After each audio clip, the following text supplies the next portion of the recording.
So I'd like to invite all of you to please stand up.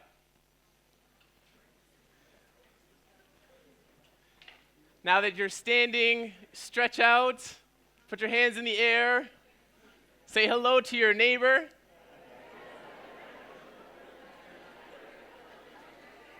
All right, so now you may all sit down.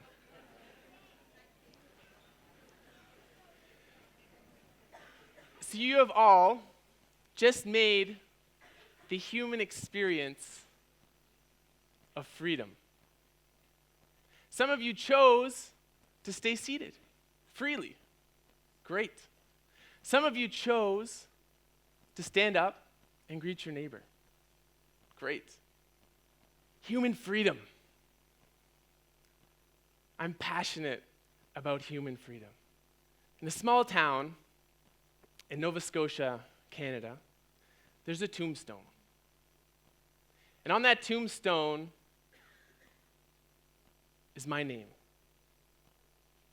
I have 4 sisters and an older brother.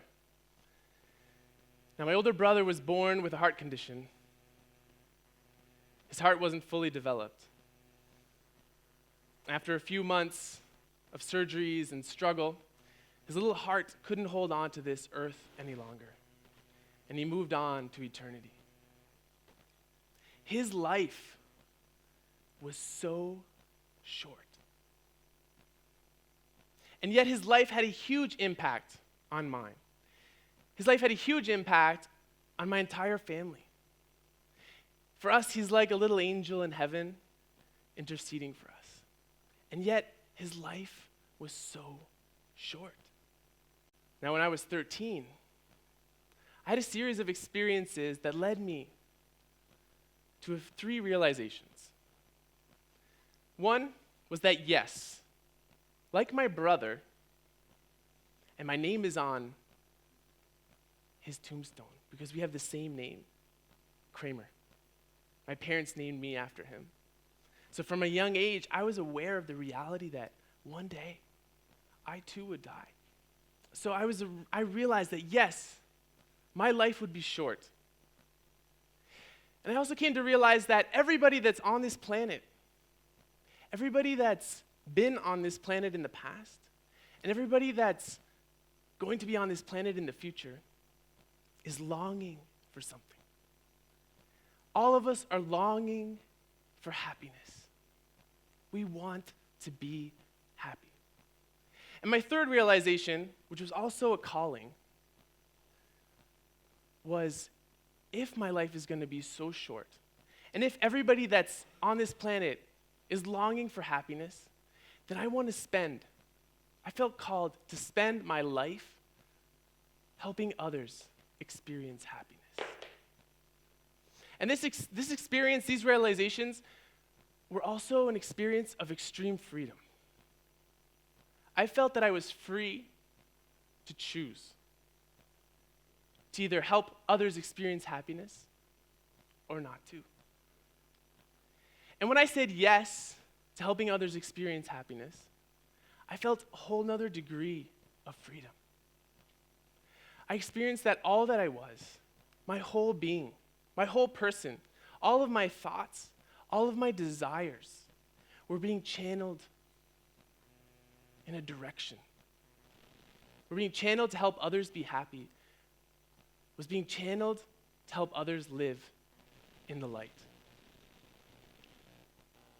Now, freedom is amazing. This gift of freedom that we all have is incredible. And I've been so interested in this theme that in my philosophy studies, I've chosen to delve especially into the human person and freedom. I studied multiple authors on this theme, and I chose to do my thesis on the metaphysics of human freedom. And the title was Human Freedom, Creation by Participation. And it sounds complex, and it is complex.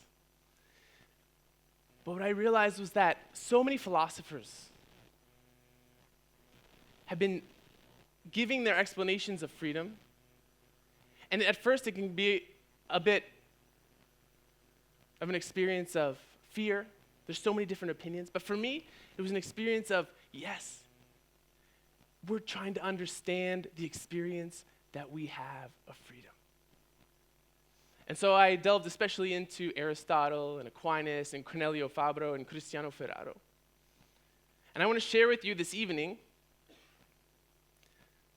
3 ideas from my research. The first one is that we all have the experience of freedom. When I woke up this morning, I had the choice to hit the snooze button and go back to sleep or to get up. We all have the experience of freedom. We make so many choices in one day. Freedom is the ability to choose between one good and another good, between one good and multiple goods, between one good and an evil, which is a lack of goodness, between doing something and not doing something. Freedom. It's powerful. All day we're making decisions. What's really helped me to deepen in this reality of our human freedom is to take some quiet time. We need quiet time. We need quiet time so that we can stop and reflect on the decisions that we're making in our day. Because we're making hundreds of decisions in a day. And sometimes things are just going along and we're making decisions without even really wanting to, without even freely making decisions. And we're created to be free. So in order to understand freedom, we need to understand 2 things. One of those is the experience that we have of desire. We all want good. We all desire goodness.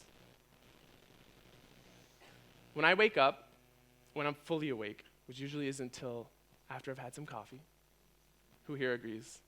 Not until after you have your coffee are you fully awake and alive. So after I have some coffee, there's so many great things that I want to do. I want to help people. I want to share my experience. I want to answer my messages. I want to answer my emails. I want to check my Instagram. Right? So many good things to do. I want to go for a run. I want to have a healthy breakfast so I have energy for the day. So many good things to do. So many desires. We have something called the will. We long for goodness. We want goodness. Even if our freedom is limited, we can still desire goodness. A few years ago, I was in Haiti. The missionaries of charity, who are the sisters of Mother Teresa, asked us to help run a summer camp for some of the poorest children in Port-au-Prince, Haiti. So we were there doing arts and crafts and games and sports, helping them have the experience of a lifetime for them. And the sisters wanted us, 1, to get them off the streets, 2, to give them something to eat, because they normally don't have much to eat, and 3, just to have a fun summer. One of the sisters at the end of the event said to us, these children this week are the happiest that they've ever been. And these children may not experience happiness like this again. And one of those meals, because we would serve the meals, we'd serve the lunch, and we're in a small classroom. And one of those meals, the sisters got cold sodas for everyone. So it was a scorching hot day in the middle of the summer, and everyone got a cold drink. So we handed out all the drinks, we handed out the food, and they were eating, and they were so happy. And one little girl, I realized, wasn't drinking her soda. And the cap was still on the bottle. So I went up to her to help her out. I figured maybe she just couldn't open the bottle.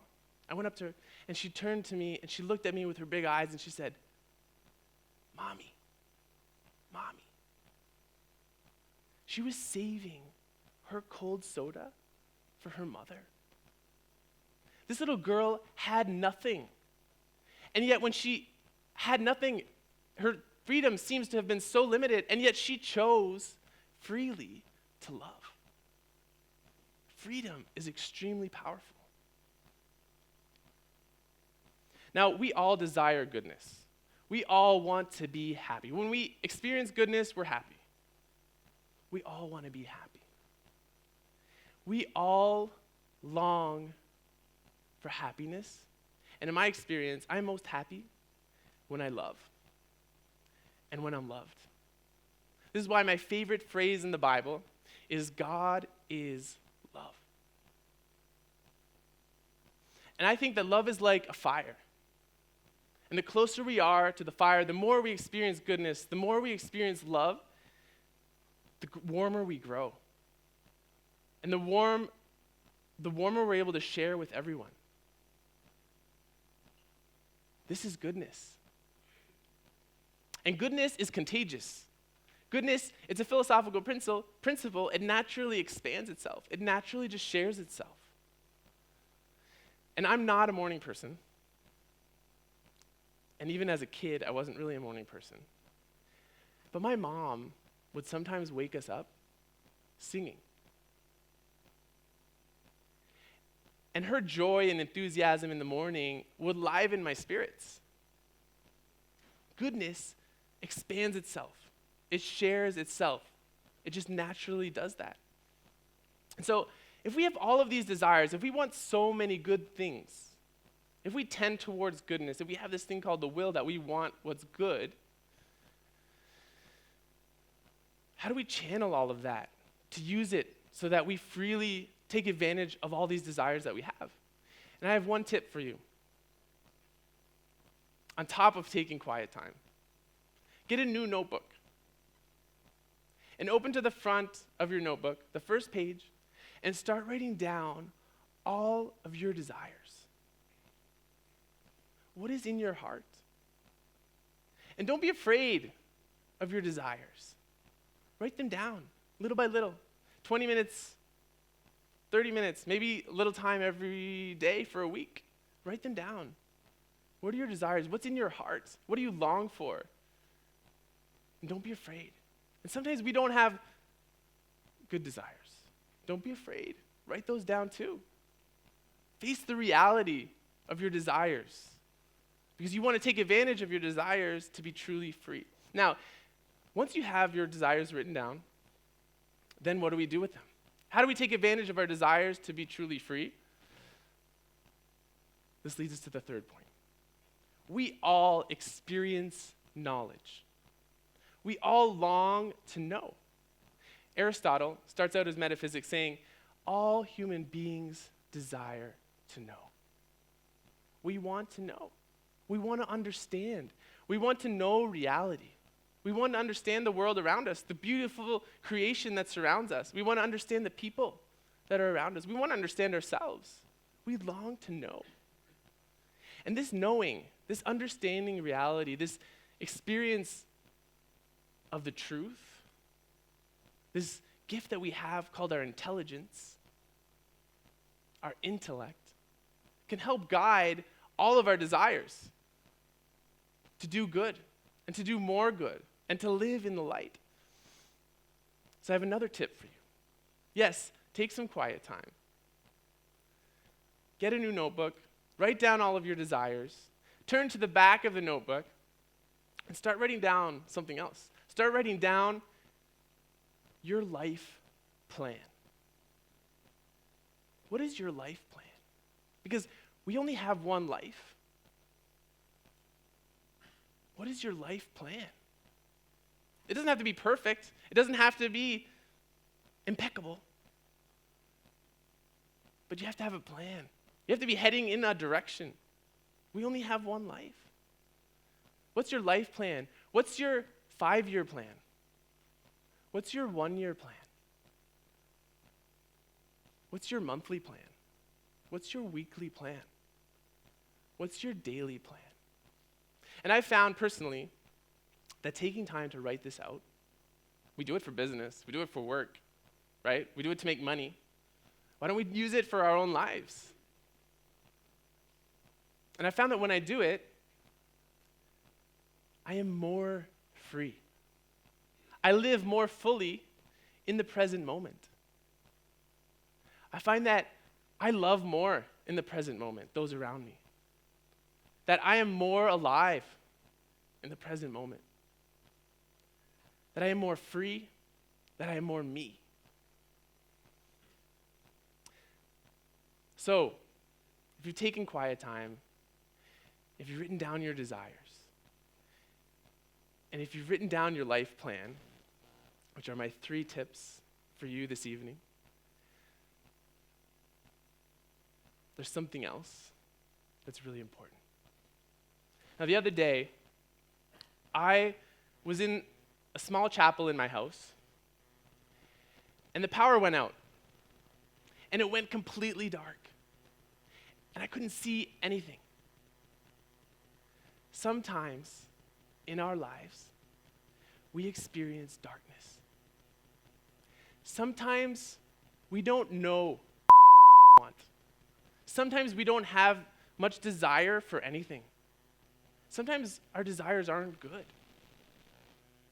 Sometimes we're afraid, we're hurt, we're sad.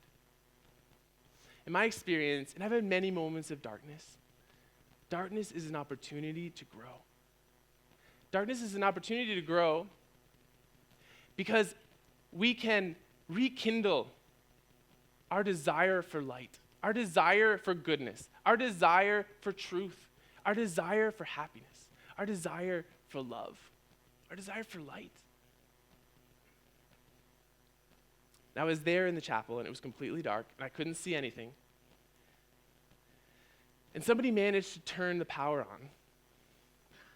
And the lights came back on, and I could see clearly.